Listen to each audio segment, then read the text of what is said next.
Hello, this is Seth Fleming. Today I'm doing a behind the scenes kind of thing, and I'm testing out a different vlogging camera.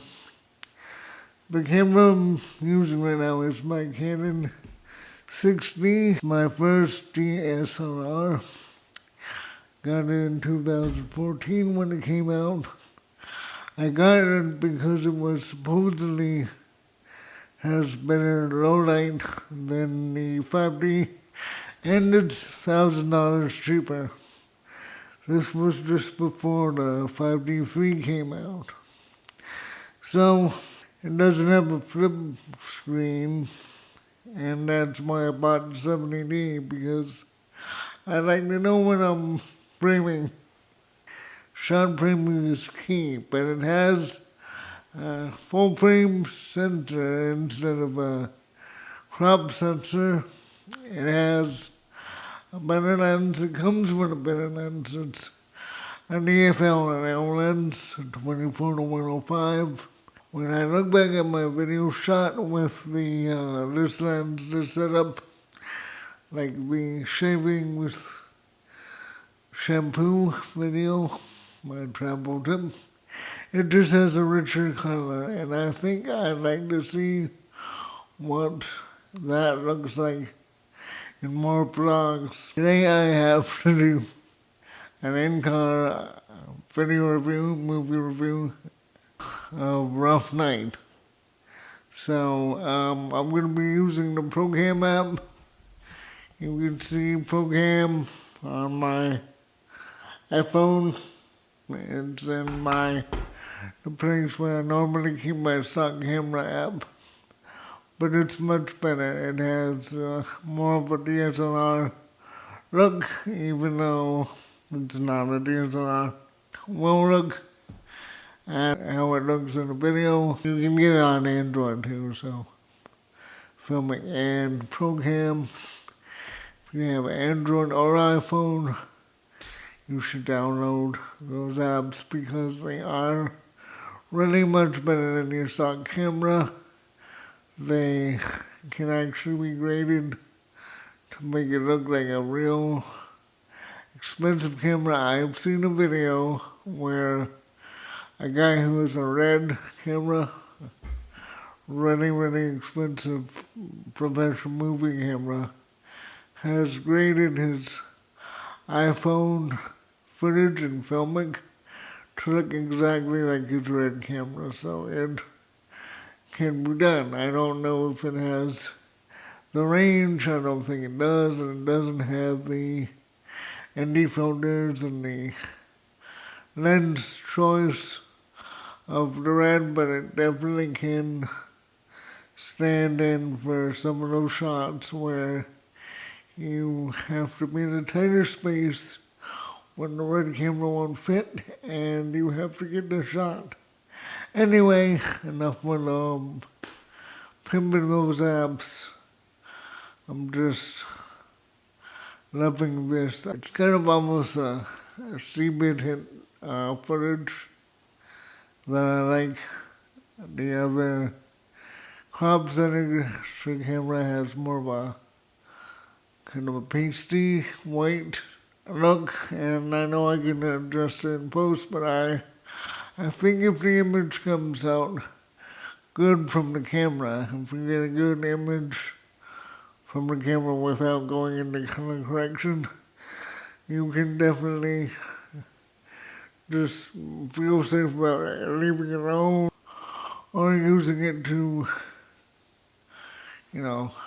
grade it in some more subtle way than having to do what I do. I usually throw a gradient on it, or I use, some of the LUTs in Final Cut Pro X to make it look aged, but not too badly aged, because I'm really a fan of movies from 1966 to 1972. Definitely before the age of video, I'm not really a fan of 80s video It's kind of, uh, I don't like the color contrast. It doesn't seem to have the color depth of the 80s or what I'm looking for. I'm actually looking for classic film looks because those are my favorite films. Like the original Taking of Pelham 1, 2, 3, and the, this thing, this classic Hollywood film buff stuff. And while we're on the subject, I'm going to start reviewing some older films because everybody reviews Wonder Woman. Everybody reviews Batman versus Superman. I didn't, but everyone else does.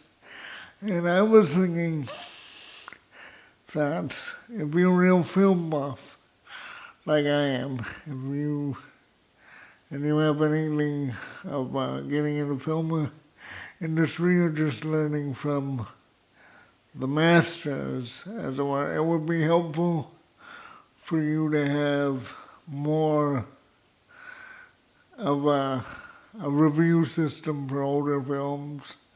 Like one of my favorite films is, it's not on the level of Citizen Kane or On the Waterfront, but it's a fun action film. It's interesting in the respect that it has some civil rights issues.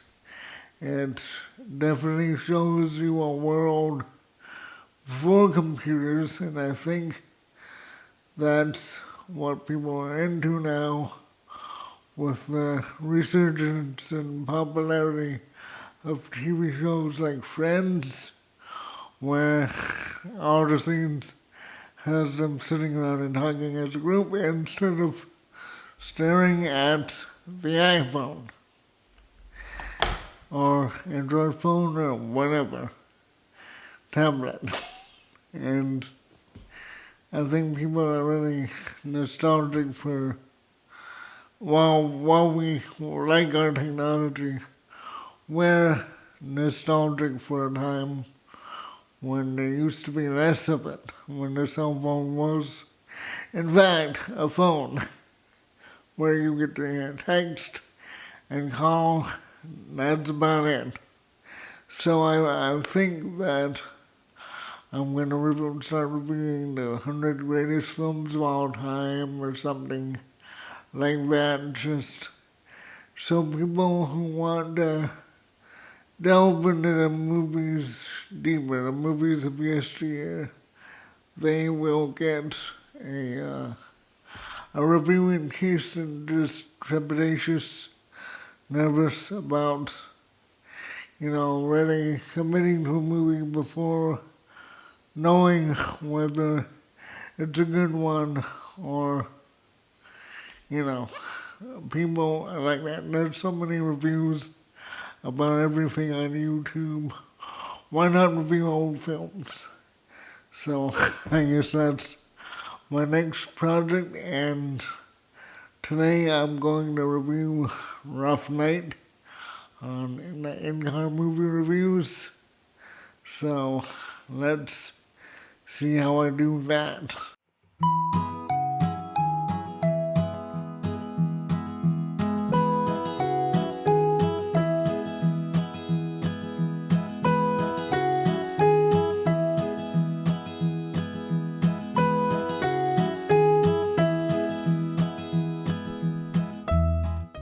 Hello guys, I forgot to end this video.